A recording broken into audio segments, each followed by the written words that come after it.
ভাইরে ভাই, মসজিদে অনেক সুদখোর আছে, হারামখোর আছে।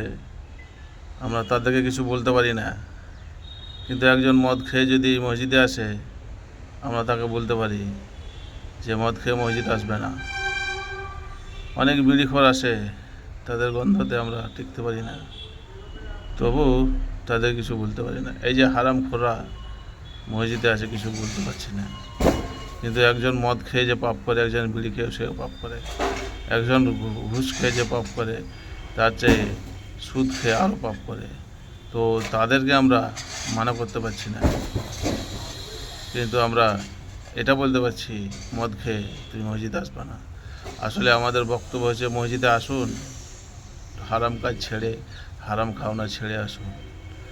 এই চারটে নিস্তার নাই, মসজিদ ছাড়া আপনার উপায় নাই।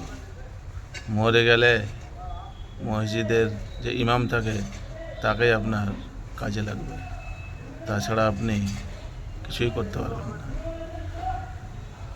হ্যাঁ, আশা করি বুঝতে পারছেন যে আমরা হারাম থেকে বেঁচে থাকবো, আর হারামখোর থেকে হারাম থেকে বাঁচানোর চেষ্টা করব।